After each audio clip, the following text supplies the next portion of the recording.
Okay, this is the third one, and I'm going to put it now beside the others. And we now go for this is the third one of the strawberry grape. So we have 1, 2, and this will be the third one. Not bad for the drought year. And now I'm going for the harvest of the other ones. We have also red one here, which you need to harvest, but they are not a strawberry grape, they are something else. We bought this from the Wilkinson, the tree actually. Must be around 6 years ago. God, I transplanted it so many times. We harvest our grapes. These 3 are strawberry grapes. These 3, this one, and that one are the phonics. Let's just knock him off. Come on. Yeah. You're not coming out. Oh no. And these 2 are from this Hamburg or Stuttgart German thing from Wilkinson. We bought it.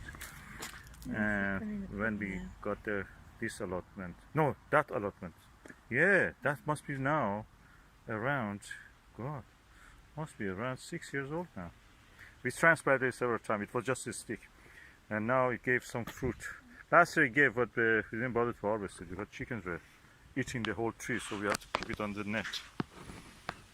Okay, lovely grape here. This is strawberry grape sweet. The taste of the sugar of this phonics is amazing. And this is another different variety. This is yellow, red. And yet we have those Stuttgart or Hamburg or whatever it is. And I don't think we can eat all of this. I will try to beat Susan on eating the grapes before she can make anything with them. But anyway, she may make her own drink. I will have my own grape, dessert grape to eat, enjoy, and everybody will be happy. Okay, what I'm doing, I'm trying to make a grape cordial. I'm separating the grapes from the bunches, and what I will do next stage, I will of course rinse them again. I've washed them once, I rinse them again just to make sure they're alright. Then I will mash them with a masher, then I will boil them. This is not a wine, this is a grape cordial. So we will see how it goes.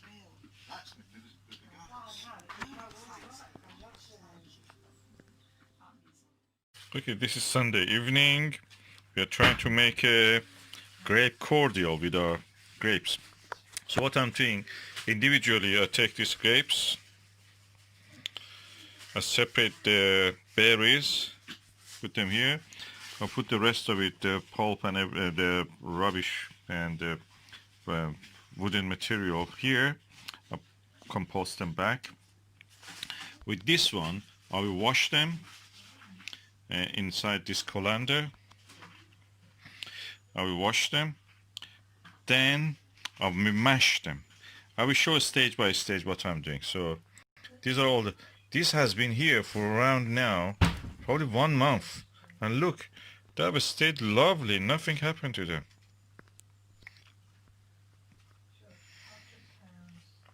Perfect grape varieties. I think this is Bianca and Brandt.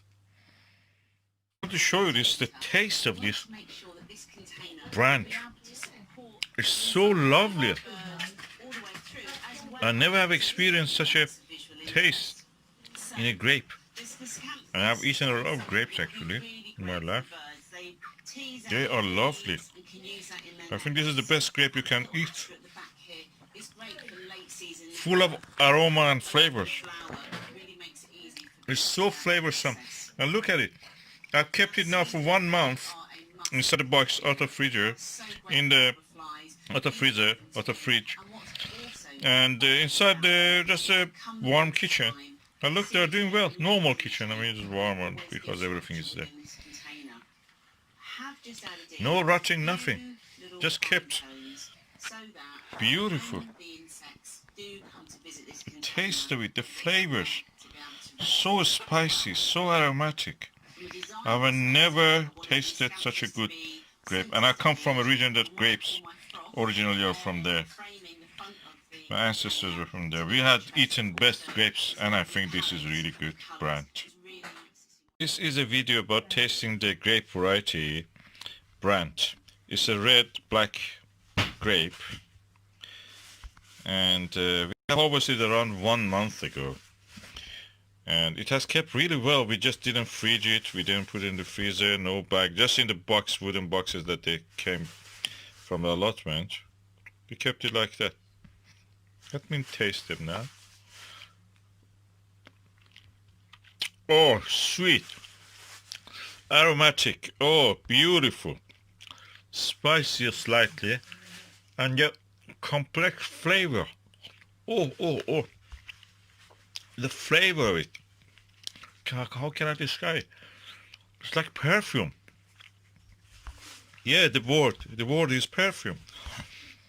They smell and taste perfume, like perfume. Oh. Branch is definitely a good variety to grow. And it's such a long keeper. I've never seen our grapes keep so long. I'm making cordial of them, but I'm wondering why should not keep some of them just for us? After 1 month, we have eaten a lot, yet there is some left, and I thought that they will go off if I don't make cordial with them. And now I'm wondering, should I eat them actually? Again, continue to eat. This is the best grape I've ever tasted. Oh, it's full of flavor and aroma. Perfume. Kind of musky perfume. Oh, it's lovely.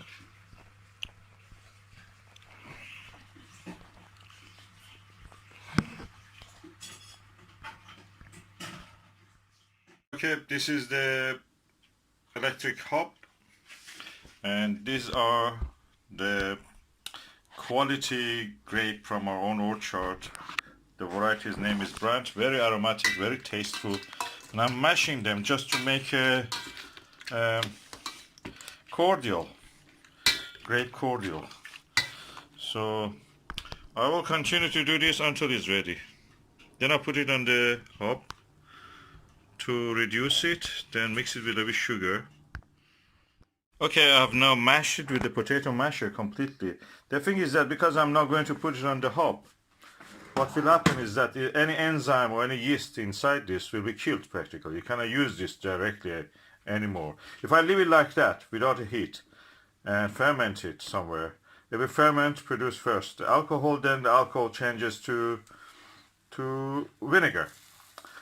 But if you boil it, it will kill the yeast and the enzymes. So practically what you will end up with just juice.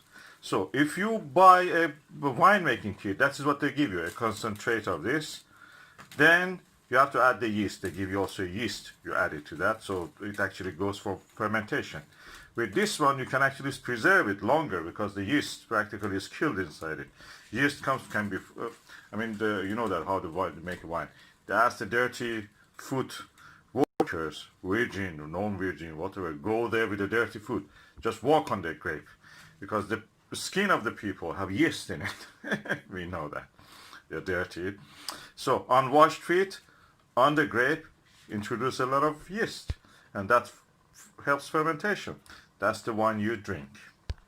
But when you boil it like that, the yeast is not there. So you can concentrate it like this. Then if you want to make a wine, you have to introduce the yeast. You can use any yeast. You can use the finger yeast. You just put your hand inside it or walk into it if you like. Or put a yeast from the bread making yeast. Or buy a special yeast from the wine making websites or retailers. That's the difference. Now I'm putting it and it's boiling. It's starting to boil. I have to make sure that this is not burning. Okay. When this is boiled, of course I'm putting the masher apart, you have to make sure it is not burning, so you may have to stir it from time to time.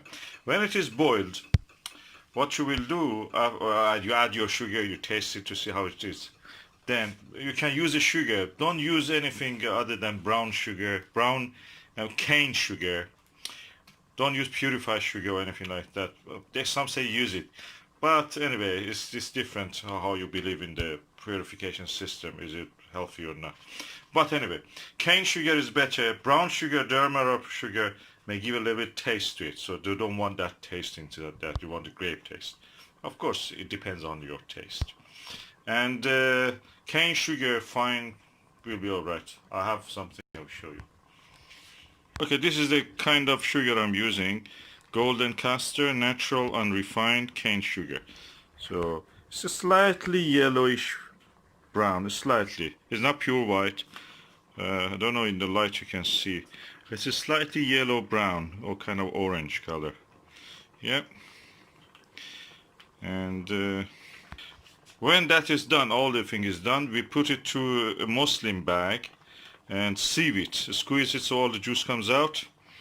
You can use the rest of it as jam preserve if you want. I've not tried it, but you will see if you can use it. And the juice, which is cordial, you keep it and bottle it. You can use it as a concentrate if you want to make wine, or if you want to make vinegar. That's up to you. Keep it longer, it will become vinegar. There's another product you can use in kitchen. If you want to drink it as a drink, alcoholic drink, you can just keep it. The sugar provides the energy for the yeast to grow when you introduce the yeast, because yeast at this moment will be killed. But later when you introduce the yeast to make wine or vinegar, that will be used by the organisms. Okay, when it is boiling, this stage of boiling has reached. It was on the highest gas number. When it is starting to boil, you put the lid on it and you reduce this to the lowest possible. So number 1 here is the lowest one. And you leave it like that. Sometimes come and check it, that it is not burnt, the bottom of it especially. So you may have to stir it. Then we come after a while and add the sugar. Now this has now been on the low fire for a while. We don't want to make jam. Remember, we are making cordial, so we don't need to make it really thick. So this is I have here around 1.5 kilo of grapes, and probably I take about 1 kilogram, 1 liter of the juice out of it. So around half a kilo to 1 kilo of this I empty here. Okay, this is the non-purified, non-refined cane sugar. Beet sugar is the one that you get from beetroot. Cane sugar is the one sugar that you get from cane. That's the difference I'm trying to. Okay, this was 1 kilogram. So I'm putting around more than a half a kilo, something between 1 kilogram and half a kilogram of it. So anything approximate.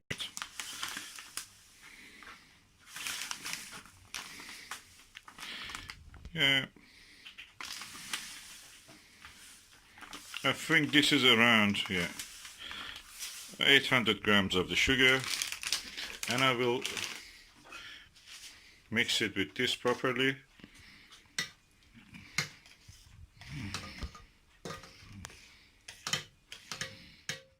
It's been here on the fire for now, on the heat, now for around 45 minutes, 1 hour. It has thickened up a little bit. The thing is that at this stage you can remove it from the flame. The whole point is now to thicken it up. If you want to keep it later, if you don't have the time, you can just turn off the heat. It was on 1, now put it on 0. And remove it from the fire. So it just gradually will cool down. You can taste it. If you want it runny, you can have it runny. It's a syrup, cordial as you call it. And the whole point is that you can keep it now for a few days at least like that. Why? Because all the yeast, anything that could actually cause molding in this is being killed by the heat. And the enzymes are what dissolve. So practically you have something which is kind of sterilized. And you don't need to worry about it. You can just go and later come back and just sieve it through the muslin. Or you can even use a colander just to take the things out, or if you have the time, just with a spoon. If you don't have any of this, just with a spoon remove the pith from there, and it leaves you with a cordial. The whole thing is that you can thicken up it as much as you like, thicken it up until it forms a consistency of a preserve or jam actually. Yeah, a kind of marmalade texture you get. You can do it as much. They do, I know that. My mother was always talking about they made a very thick syrup of the grape when they had a lot that they cannot do anything with it. And they ate it with the bread. It was nice, like with bread. It's like jam they use it with bread, toasted bread and such things. So you know how to do it. Do it according to your taste now.